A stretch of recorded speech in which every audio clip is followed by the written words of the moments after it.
The SunRisers Hyderabad had one of the most consistent seasons with the bat and with the ball, and I think this was one of their best seasons yet in the IPL. And it's not just because of the consistency, but it's because they've been growing game by game. Those uncapped players have taken all the limelight. They've done super well. The Sunrise and Varun have done a wonderful job in scouting them and then training them. There have been some highs, there have been some lows with the Sunrisers, and we are here to analyze the Sunrisers campaign of IPL 2026. You're watching the Match Matrix. Hello, I'm Borumal Mukanti, and welcome to the channel.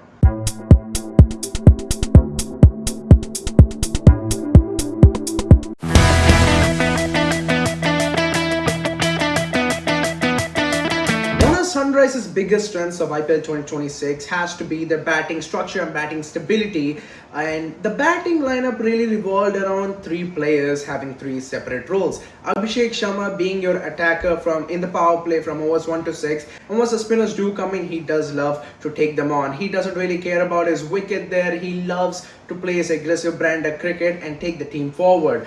And the next one is Ishan Kishan, where he does control the tempo between the openers, how they played in the first 1 to 6 overs, and then coming in the middle order. If wickets do tumble around him or someone does come up and pair with him, he tries to stitch up partnerships.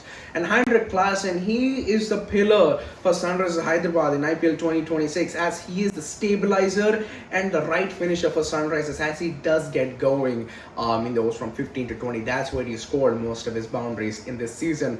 And it's because of this role clarity that these three players had through different phases of the game, and as they do come through different phases of the game, it made SunRisers batting attack one of the most attacking and dangerous batting lineups of this season.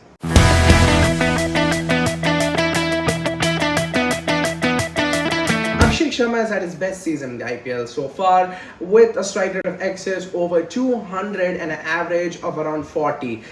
He's had a wonderful season this time around, and the most impressive thing wasn't just the numbers, but it was the maturity that Abhishek Sharma has shown this season. He had some controlled chaos, as you can see, because the earlier versions of Abhishek Sharma, he loved to take on the bowlers with the big shots, over the top shots, trying to get them in the stands most of the times. But in 2026, he became far more smarter, you can say, as instead of forcing aerial shots upon the bowlers or in the field, he looked to play more of the stroke shots, the ground shots, and whenever he really doesn't get a boundary in an over, he does tend to fall under pressure. But this time, he maintained his tempo. He calmed down a bit and said, you know what, there's nothing to worry. If we don't get a boundary this show, we can get maybe two in the next show. And I think this is where the maturity has come in for Abhishek Sharma. He's held the orange cap for just a while. He scored more than 500 runs, and this has been an excellent season for him. And he has been rotating strike a lot. He's been looking at those singles and doubles. He's not really, I don't think he was really looking for strike rate. Of course, he was maintaining the 190 to 200 part, but the main objective for him was scoring runs and taking Sunrisers to a winning position, which made him a very dangerous batsman in this season.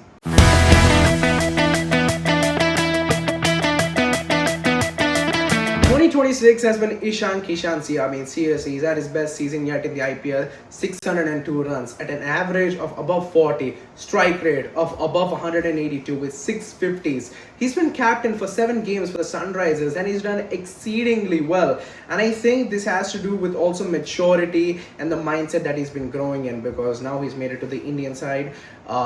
He has to now think about how he's going to solidify his spot and how he's going to become a better player. He's already won a World Cup with Team India as well. Now the whole thought process is about how do I still keep my place in this Indian side. And I think it's not pressure, but it's the leadership qualities that he does have and the maturity that he has to become a better player and a better batsman. Even when he was captain for the Sunrisers, he didn't feel like he was being disturbed by the captaincy thought at all. He played with so much maturity, and his gameplay has changed so much for the better. And even if you look how the bowlers are doing under him, you'll realize how strong he is even tactically. Ishan Kishan accelerated when it was needed. When a wicket fell early in the power play, suppose Travis or Abhishek Sharma has fallen, he has taken the game until at least the 13th or 14th over before Klaasen and Nitish Kumar Reddy take over, which has been excellent. Ishan Kishan has been one of the better stabilizers at number 3 for the Sunrisers. Manish Pandey was tried, Rahul Tripathi was tried, a lot of people were tried. But no one, I would say, has come close to being as good as Ishan Kishan. A wicket keeper, a leader, an anchor, an aggressor, a tempo changer. He has been an all-rounder for the SunRisers in the batting department.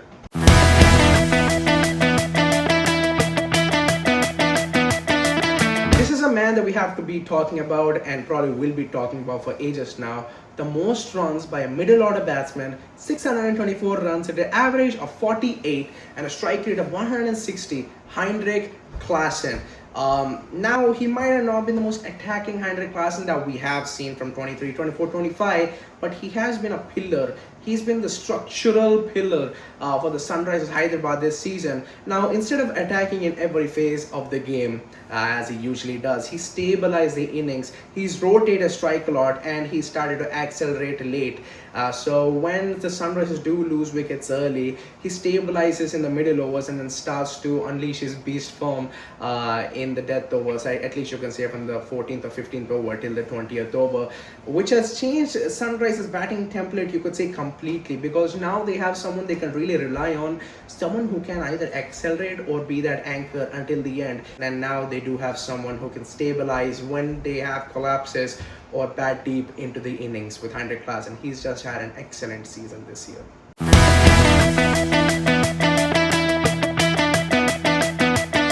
There were tons of partnerships by the SunRisers Hyderabad this season, and first of all, top 3 of their run scorers are in the top 10 run scorers of this IPL's league of this season. But when you go to Travis Head, Abhishek, Sharma, Heinrich Klaasen, Nitish, Kumar, Reddy, they've had I think they have 3 of the best partnerships of this season in the top 10, which is just immaculate. Travis Head and Abhishek Sharma have scored just around 700 runs together at a strike rate of excess of 200, which is just excellent. Now, you might have thought we haven't really seen the best of Travis Head, but still they've managed to score just under 700, which is immaculate. You don't see it, but their impact is still there. The second is Heinrich Klaasen and Ishan Kishan scoring about, I think, 540 runs in a partnership together.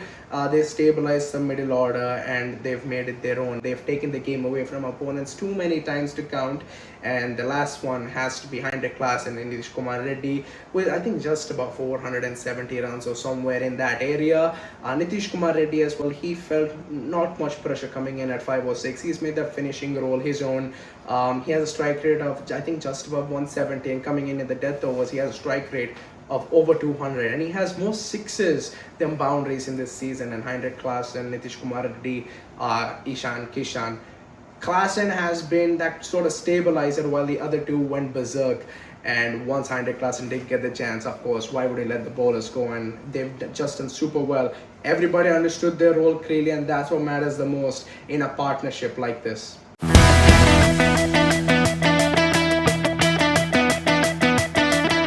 We've spoken about Travis Head, but let's just focus on Travis Head for a minute here. He scored 410 runs in 15 innings at a strike rate of about, I think, 170. But the problem here is, from the season of 2024 to 2025, he's had 10 scores of under 20 runs.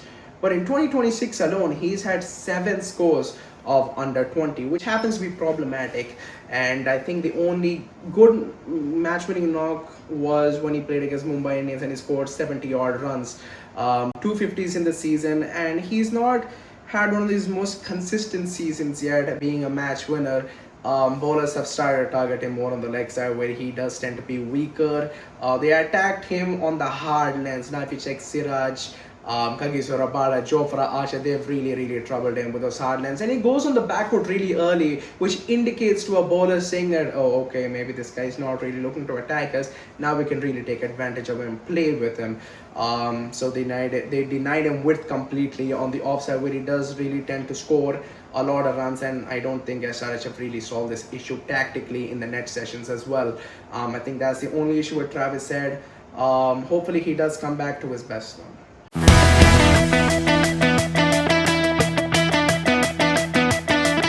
SunRisers Hyderabad bowling attack has to be the youngest and the most inexperienced bowling attack in the lot from the other 9 teams in the IPL setup. But Varun Aaron has done super well to get such good domestic talents for the SunRisers and receive all the appreciation in clubs. They do deserve it.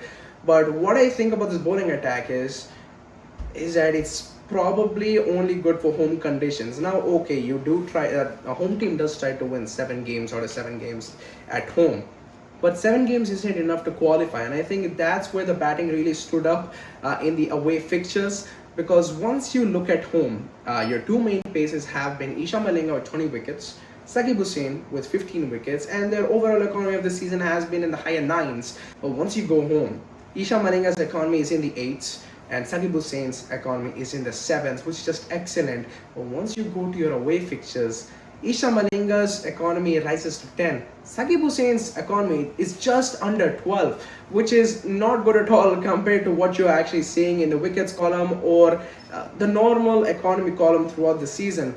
But why is this happening? Hyderabad suits a lot of slower cutters. The pitch does tend to slow down as the inning does progress from the first innings to the second innings.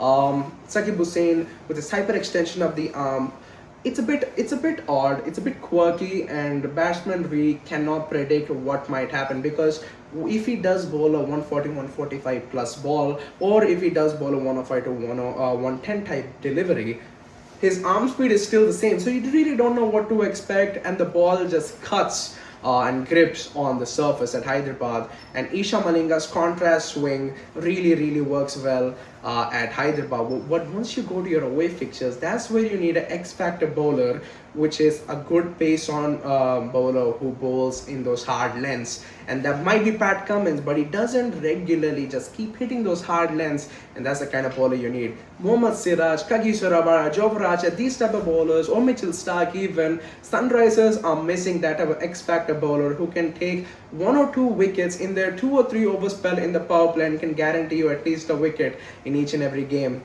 And the slower cutters, the contrast swing, the hyperextension of the arm might be a little quirky for the batsman to pick up, but still they can be hit for sixes because the slower cutters don't work on other tracks. You need the hard length and the fast pacey bowler who can bowl above the 145 speeds, which has been the issue.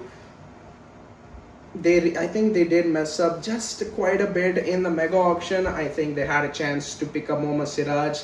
They didn't. They did go for Mohammad Shami, but they did release him after the IPL 2025 season was over. If they would have given him a chance, would have done better.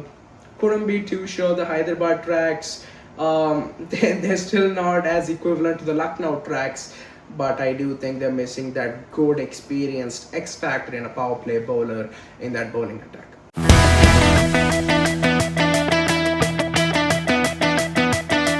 Praful Hinge has gotten a lot of traction after his first game, after his first over. In fact, with 3 wickets in the first over against Rajasthan Royals in his debut game, that too. He's had a wonderful debut, but after that, he has been leaking some runs, but in the wicket-taking column, he has been really underappreciated, and maybe a lot of other fans haven't really been seeing this as well. But he's taken 14 wickets in seven games for the SunRisers, and he's been so accurate bowling those Yorkers in the middle and the death overs as well. First of all, he has a dot ball percentage of over 40%, which is just excellent. It's the best out of all SunRisers bowlers in this season. And the context does matter here as well, why his economy is very high. He's bowled in the more difficult overs, especially the power play. SunRisers don't really have that X factor, as I said. They don't have a perfect power play pair to bowl. And then Praful Hinge is taking most of the beatings there. He's bowled the pressure overs in the middle overs, where SunRisers were really looking to break some partnerships, take wickets, like against Mumbai Indians. And then going to the death overs as well. Death overs are really hard to bowl, especially for a debut bowler who's been named as a power play bowler that too. As I said, he's been nailing those accurate Yorkers to the batsman, and he's been wonderful this season, and that's been a major weapon in the SunRisers bowling innings at the end with Ishan Malinga, Saqib Hussain and Pat Cummins. I think SunRisers Hyderabad are the team which has bowled the most Yorkers in the death overs in the IPL of 2026.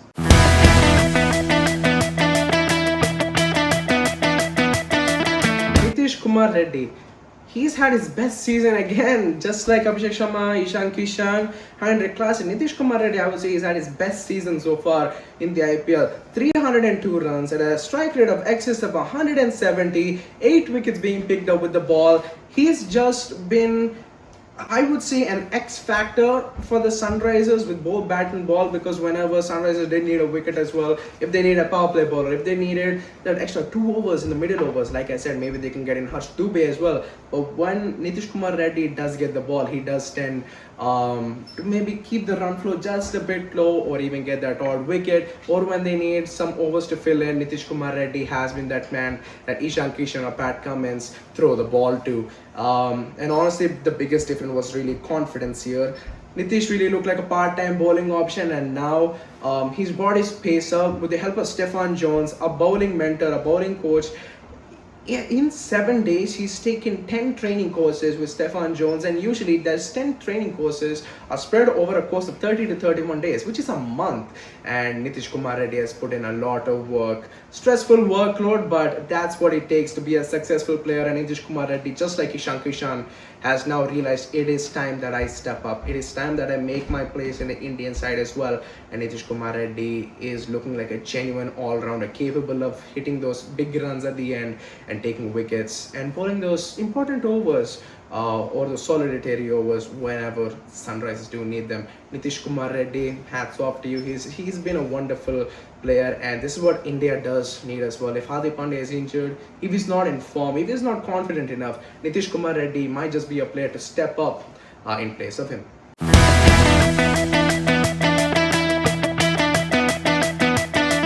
One of the most underrated SRH storylines of the IPL 2026 has been the captaincy differences between Ishan Kishan and Pat Cummins. Now let's just go with Ishan Malinga for this matter. Let's take how Ishan Kishan used him and Pat Cummins has used him. Ishan Kishan, under him, he's taken 12 wickets at an economy of around 8, 7, 8 range.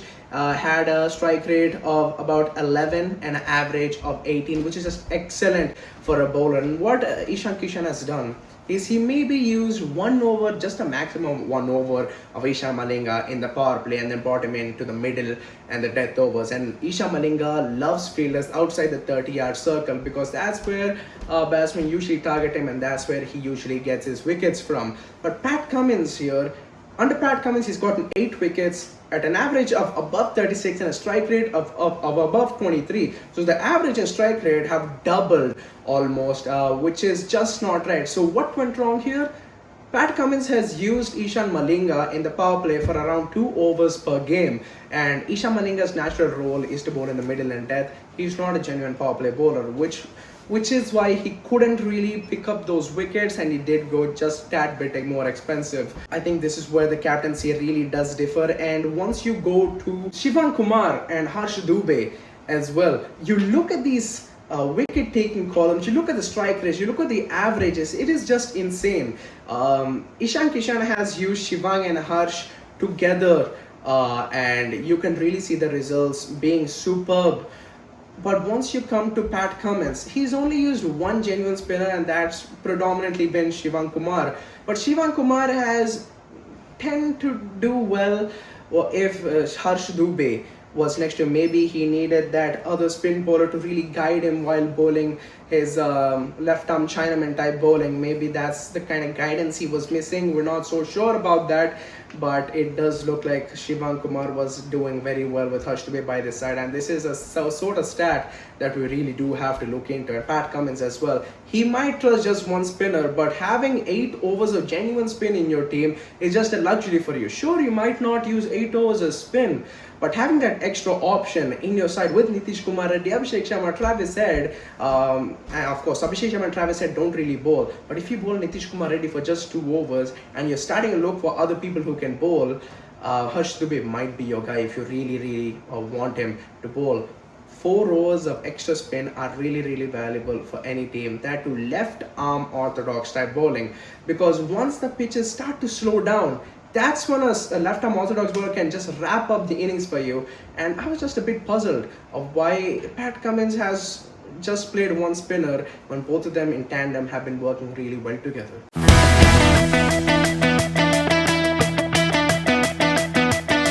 Let's look at this SRH bowling attack as a whole now. They had the worst power play bowling attack in IPL 2026. They had the worst economy as well with 11.1.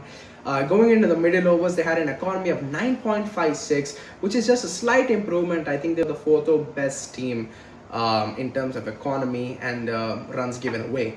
And going to the death overs, they were the best death bowling side in terms of economy, and I think the second best team in terms of taking wickets in the death overs as well, at an economy of 10.02. And this tells you something important, that SunRisers aren't really a bad bowling side. Maybe it might be at home, might be away, doesn't matter. They aren't really a bad bowling side per se, but they're not a new ball or a power play bowling type side, and that's where I said the X factor does really matter. They need an experienced power play bowler, which they did miss in the mega auction. But once the ball does get a bit softened, the ball can grip, and the pitch, the surface gets a bit more slower, that's when these bowlers do tend to work a lot more. But they were specifically a very weak new ball bowling side, and I think that's what they really need to change around.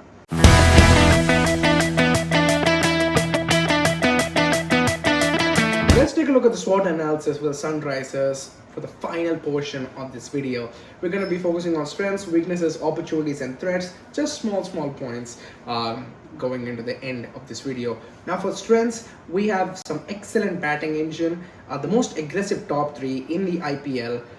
Excellent middle order depth, starting from, you can say, maybe Kishan Klaasen or Klaasen, and pillars within the team like Kishan Klaasen and Klaasen. Bowlers who can take pace off and grip the ball, and players who are suited to home conditions. I think those last 2 points can be combined together to make one wonderful point as a strength. Going to the weaknesses now, there is a lack of elite pace. As I said, someone who can hit the hard length, 145 plus pace like Rabada or Archer, Siraj, or Starks. There's a lot of bowlers that you can really name. No left arm seamer. Madhushanka was in the side. Unfortunately, he couldn't be placed in the 11 because of the unavailability of the fourth overseas. He's only played one game, but I think he would be a good option going into next season, especially if Travis Head and Pat Cummins are going to be missing next season due to national obligations. An inexperienced bowling attack, but which will become more experienced and more improved as games and seasons go throughout. Captaincy issue with Pat Cummins. I do feel that his fielding setups have been really below par, and he hasn't been using his matchups right at all. Right hand batter missing at the top who can really combat swing. I think that was the job given to Travis Head, who can combat swing, playing a lot of tests in Australia. I think that role was given to him, but neither one of Abhishek or Travis were really comfortable against high swing or the hard test lengths on certain surfaces. So I think maybe a right arm batsman can help. As I said, if Travis Head is going to be missing next season, you never know what you might get. Maybe a right arm batsman in the top three. Finishers, I think with Salil Arora, who are you going to keep in? Shivang, Pat Cummins, I don't think they're reliable enough. So maybe you can slot in an overseas finisher there. And not able to read pitches and the bowler's entry points. Bowler's entry points like Ishan Malinga bowling 2 overs in the power play, I don't think it's the right call at all. Going to the opportunities, the number one thing is Ishan Kishan being a leader. Now I do see Ishan Kishan being SRH's captain in 2027. Again, this is a cause if Pat Cummins is not available, but I do think Ishan Kishan should have continued to be the captain this season, because I do think he's a far better captain than Pat Cummins. But hopefully he will be the captain of SRH next season. Getting an X-factor bowler in the power play, as I said, who can hit those hard lengths and some high speeds, 145 plus. 2 spinners in the playing 11, especially, as I said, Harsh Dubey and Shivan Kumar in tandem work really well together. Young bowlers becoming fixed plays for the SunRisers Hyderabad like Saqib Hussain and Praful Hinge, getting in an overseas finisher and maybe another overseas bowler, and Ishan and Saqib in the middle overs. Now going to threats, I would say it's bowling balance. I think Pat Cummins has taken up a slot where maybe another left-arm seamer could fit in like Madhushanka. Of course, I think Cummins is your captain for this season. He might be a decent enough bowler to bowl in the middle and death overs. But where should power play bowler? Where should X-factor bowler who can hit those hard lengths, hit the sticker on the bat with the bumpers? I think that's what Madhushanka does bring in. Or Koetzi, we don't know. Matchups, as I said, Cummins hasn't gotten his matchups right, like Harsh Dubey bowling to Rickelton when Shivang has a much better matchup, but he wasn't even playing the game. Tactical predictability, especially when SRH does seem lost in the first 6 overs of the power play. That's when SunRisers also feel lost. Pat Cummins does feel a bit iffy, and that's where I think he has Steve Smith and Nathan Lyon in the Australian side to really help him out, but he has no one here. Ishan Kishan being away from the wicket keeping position is done really well. Really don't know why he went back to being the wicket keeper. Salil Arora was there. Ishan Kishan could have helped Pat Cummins there. Over dependence on the top 3 or top 4, they need to get a partnership rolling, but if none of the top 4 get a partnership going, it's game over for the SunRisers. No extra all-rounder to give you those extra 4 overs. Like I said, Harsh Dubey. Hard length batting issues with openers like Travis Head and Abhishek Sharma. We've seen in the eliminator and Travis Head throughout the season, maybe in 2025 as well. Hard lengths in the leg side have been really disturbing him and cramming him for room. Over without a boundary does tend to put Abhishek under pressure, as I said, but he does seem to be learning from it. And batting depth in playoffs, suppose you do lose your top 3 or your openers in the playoffs very early, sometimes the batting does collapse due to pressure. But who will be your good anchor there? Because Hinge Klaasen came in at number 5 or number 6 in the eliminator. So who is going to be your anchor? Cannot be Smaran, because obviously he wasn't given the right role. If you see Rajasthan, if you see RCB, Rajasthan send out Jadeja and RCB send out Krunal to really anchor the innings. That might be Harsh Dubey. Maybe they could give him a chance. We don't know yet. But I do think that would be a good call, at least for next season before they go on to the mega auction. This would be my SWOT analysis. I would give this season for SunRisers around a 7.5. They had a wonderful season in terms of runs and in terms of debutants.